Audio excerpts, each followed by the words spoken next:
Thế này chị chủ mà không cần đâu, chỉ cần luôn cái kia đi là được. Đây 42 mỗi người. 42 cũng mua.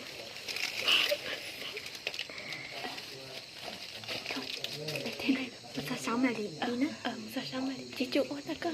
Không chỉ có bắt phải luôn nè. Bắt nhá. Ta là ô bắt nhá. Nha. Sao chết tại sao? Sao chết tại sao?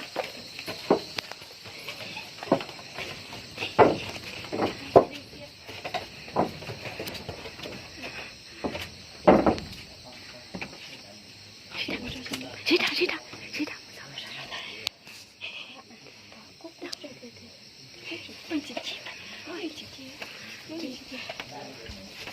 Lại.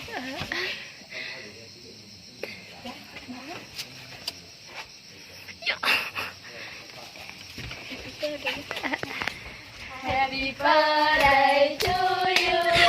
Happy birthday to you. Happy birthday, happy birthday, happy birthday to you.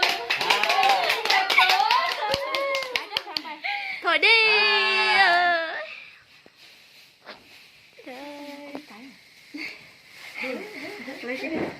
Muốn lên đã. Nhưng mà nói chuyện cho cũng đã khi sau đấy vậy thì hay luôn. Rồi chúc mừng sinh nhật bố. tạo ra gì nữa Lâu phút tại ai trong cánh giờ tạo ra gì kia luôn giờ chơi.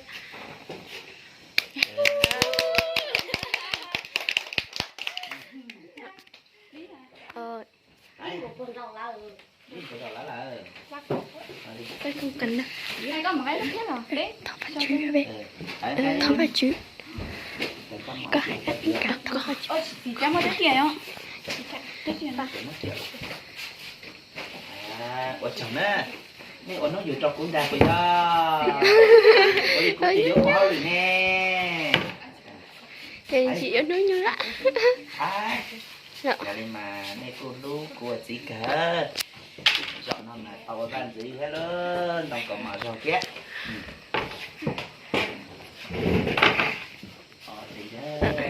Rồi đã tầm.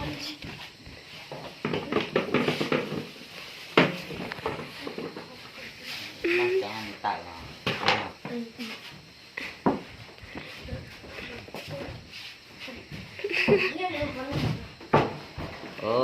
Một trăm mình nhọn trả thiết.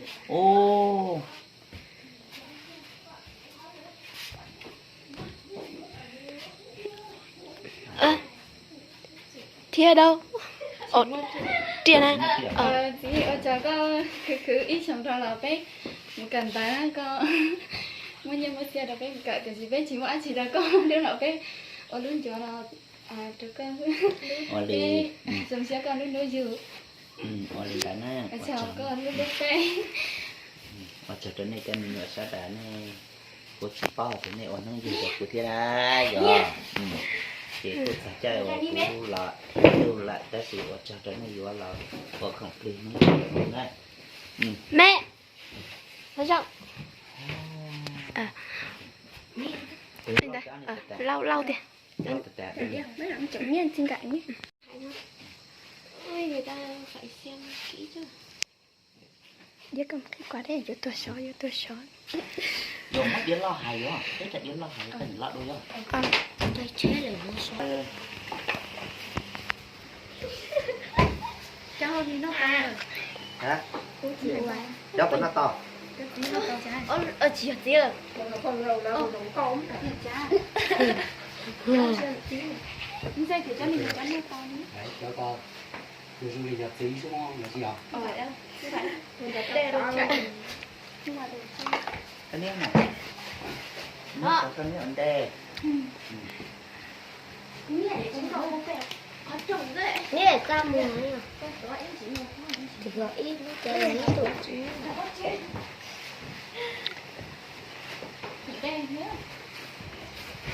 Đứt một phần à? Bao rồi. Bao nhiêu đó không? Không chắc đó.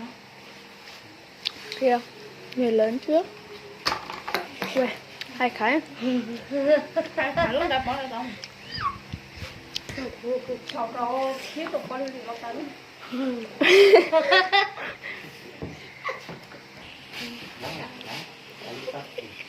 Đó.